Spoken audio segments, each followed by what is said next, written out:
So some common terminologies. First is the LMP. LMP means last menstrual period and that is the first day of last menstrual period. जिस दिन आपका menses आता है उसका first दिन count करते हैं, क्योंकि कई पेशेंट्स अपना जिस दिन वो क्लियर होती है उस दिन बताती हैं, बट कोई पेशेंट 2 दिन में क्लियर होता है, कोई 7 दिन में क्लियर होता है. So it's not the last day, it is the first day of last menstrual cycle, जिसे बोलते हैं LMP. Second word is EDD, that is expected date of delivery, आपकी डिलीवरी कब होने वाली है. सो अगर LMP के अकॉर्डिंग ही हम EDD मानते हैं. अगर आपको LMP पता नहीं है, आपकी लास्ट पीरियड की साइकिल पता नहीं है, सपोज किसी को 3-3 4-4 महीने में मेंसेस आते हैं, या किसी का लैक्टेशनल एमिनोरिया था कि डिलीवरी हुई थी लेकिन अभी तक मेंसेस आई नहीं, उसी बीच में प्रेगनेंसी रुक गई. सो अगर आपको LMP याद नहीं है तब जाके हम सोनोग्राफी को देखते हैं कि सोनोग्राफी आपका कितना बता रही है. अदरवाइज हमेशा हमारी डेट LMP से ही निकलती है. सो अकॉर्डिंग टू LMP आपकी डिलीवरी की डेट क्या है, तो it is the expected date of delivery का फॉर्मूला होता है LMP प्लस 7 डेज.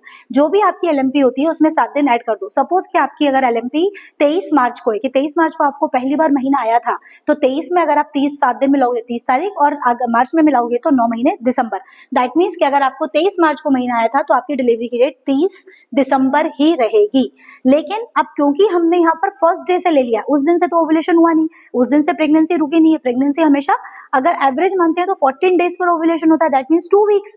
इसीलिए एक्सपेक्टेड डेट ऑफ डिलीवरी से अगर दर्द नहीं आते हैं तो हम 2 वीक्स तक वेट कर सकते हैं, बट नॉट बियॉन्ड दैट, इसके बाद नहीं करना है.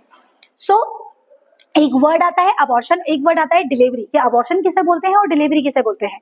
सो अबॉर्शन और डिलीवरी में क्या डिफरेंस है कि इसके पहले हम बताते हैं कि अबॉर्शन में हमारे पास 2 मेथड्स होते हैं. एक होता है मेडिकल टर्मिनेशन, एक होता है सर्जिकल टर्मिनेशन.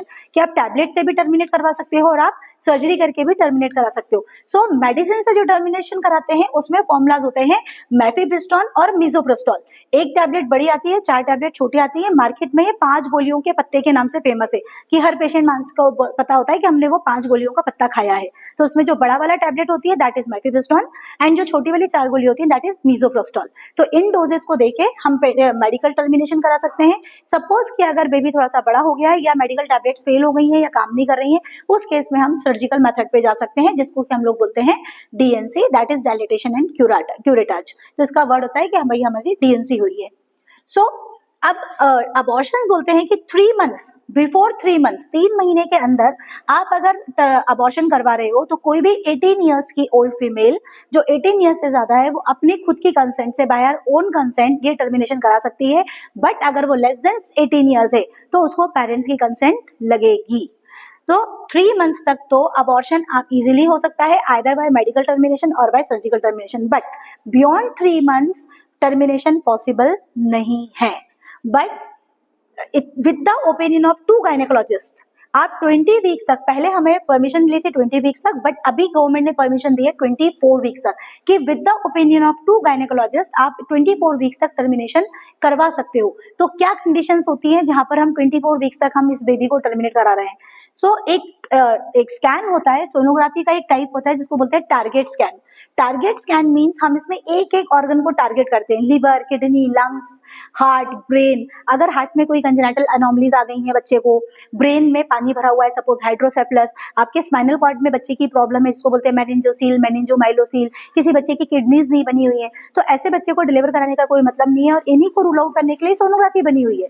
सो ये वाली जो सोनोग्राफी होती है टारगेट स्कैन, ये होती है हमारी 18 to 20 वीक्स में. क्यों? क्योंकि यही वो टाइम होता है जब बच्चा पूरी फुल्ली मैच्योर हो जाता है, पूरा फिजिकली दिखने लगता है, उसकी सारी प्रॉब्लम्स बहुत अच्छे से हमको क्लियरली डिफाइंड हो जाती हैं. सो 18 to 20 वीक्स में आपने टारगेट स्कैन कराया, और सपोज उस टारगेट स्कैन में अगर बेबी को कोई कंजेनिटल एनोमलीज आ रही हैं, so with the consent of 2 gynaecologist you can terminate this pregnancy. तो हम वहां कर सकते हैं. सो अब अगर मैं वर्ड बात करूं कि अबॉर्शन, तो आपने ये चीज समझी कि 3 महीने की प्रेगनेंसी को अबॉर्ट करने को हम लोग अबॉर्शन बोलते हैं, और डिलीवरी बोलते हैं डिलीवरी कराने को. बट मेडिकल टर्मिनोलॉजी में अगर मैं बात करूं तो एक होता है 28 वीक्स, एंड ये हमारा होता है बॉर्डर लाइन, बिकॉज 37 से 40 वीक्स की प्रेगनेंसी को हम लोग टर्म प्रेगनेंसी बोलते हैं. टर्म प्रेगनेंसी मतलब पूरे समय का बच्चा.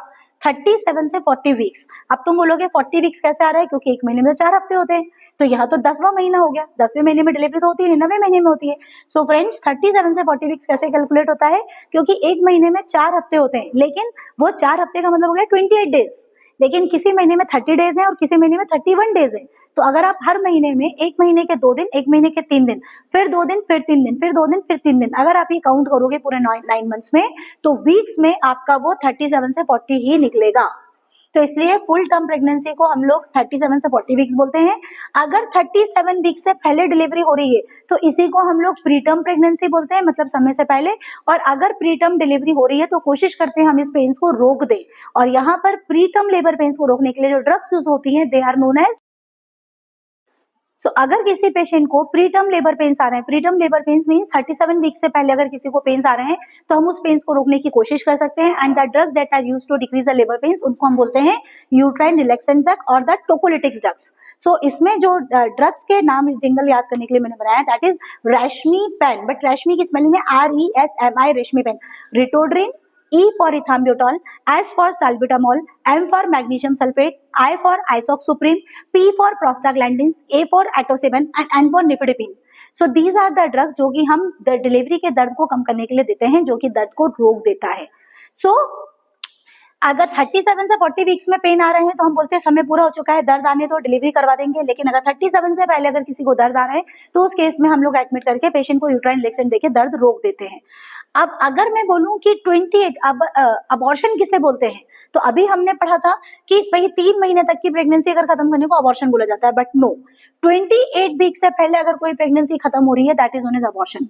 इसे हम अबॉर्शन का नाम बोलते हैं बिकॉज 28 वीक से पहले लंग्स में सर्फेक्टेंट नहीं बनता है, इसलिए हम लोग बोलते हैं लंग्स की मैच्योरिटी नहीं आई है। अगर ये बेबी 28 वीक से पहले बेबी डिलीवर हो गया, हमने सारी कोशिशें कर ली लेकिन बेबी डिलीवर हो गया, so if this baby delivered in before less than 28 weeks, so इसके केस में सर्फेक्टेंट बना ही नहीं है। और अगर सर्फेक्टेंट नहीं होगा तो लंग्स के पूरे एल्वलाइज कोलैप्स्ड रहेंगे और उसमें ऑक्सीजन एक्सचेंज नहीं हो पाएगा और इस बेबी की डेथ होगी। इसलिए delivery in less than 28 weeks is known as abortion and delivery in more than 28 weeks is known as delivery।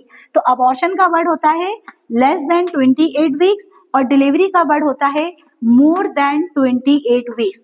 तो मेडिकल टर्मिनोलॉजी में 28 हफ्ते से पहले किसी भी कीमत पर आपकी डिलीवरी नहीं होनी चाहिए। अब सपोज कि अगर कोई ऐसा बैड ऑब्स्ट्रक्टिव हिस्ट्री, एक वर्ड होता है BOH means bad obstructive history, किसी की हिस्ट्री खराब है, उसके 3 या 4 अबॉर्शंस हो चुके हैं या किसी के बच्चे की पेट में डेथ हो चुकी है जिसको हम लोग IUFD बोलते हैं, इंट्रा यूट्राइन फीटल डेथ, या कोई बेबी प्री मैच्योर डिलीवर हो जाता है, समय से पहले डिलीवर हो जाता है। तो इन सब कंडीशंस को हम लोगों ने डाला है बैड ऑब्स्ट्रक्टिव हिस्ट्री। तो अगर किसी की बैड ऑब्स्ट्रक्टिव हिस्ट्री है तब भी हमारी कोशिश रहती है कि 32 से 34 के मतलब 34 से पहले ये डिलीवरी नहीं होनी चाहिए। इसके बाद अगर हो रही है तो फिर भी स्टिल बेबी की कंडीशंस ठीक रहती हैं, बेबी के लंग्स मैच्योर हो चुके होते हैं, सर्फेक्टेंट आ चुका होता है और बेबी के सर्वाइवल के चांसेस बढ़ जाते हैं। तो हमारी कोशिश रहती है कि 32 से 34 के पहले डिलीवरी नहीं होनी चाहिए। और जहां पर भी ये कंडीशन होती है वहां पर हम यहाँ पर एक इंजेक्शन देते हैं Betnesol 12 milligram intramuscular OD for 2 days. तो बेटनेसोल इज नथिंग बट एक कॉर्टिकोस्टेरॉइड का इंजेक्शन है। तो किसी की भी डिलीवरी अगर हमको लग रहा है 32 या 34 से पहले होने के चांसेस हैं तो हम पहले ही प्रोफाइलेक्टिकली सावधानी पूर्वक पेशेंट को बेटनेसोल के 2 इंजेक्शन लगा देते हैं कमर पे 12-12 घंटे के डिफरेंस से। And this Betnesol helps to improve the lung maturity. और इसके बाद कोशिश करते हैं कि ये डिलीवरी हो जाए। तो किसी भी कंडीशन में अगर हमें डिलीवर कराना होता है तो हम 32 वीक्स के बाद करवाते हैं and after the coverage of Betnesol. लेकिन हमारी पूरी कोशिश रहती है कि किसी भी कीमत पे 32 से पहले हमारी डिलीवरी नहीं होनी चाहिए। सो नेक्स्ट वीडियो में हम बताएंगे कि अगर आपको ड्रग्स के नाम देखने हैं विच इज नोन एज टोकोलिटिक्स, रेशमी पेन, ये आपको नेक्स्ट वीडियोस में मिल जाएंगे। Thank you.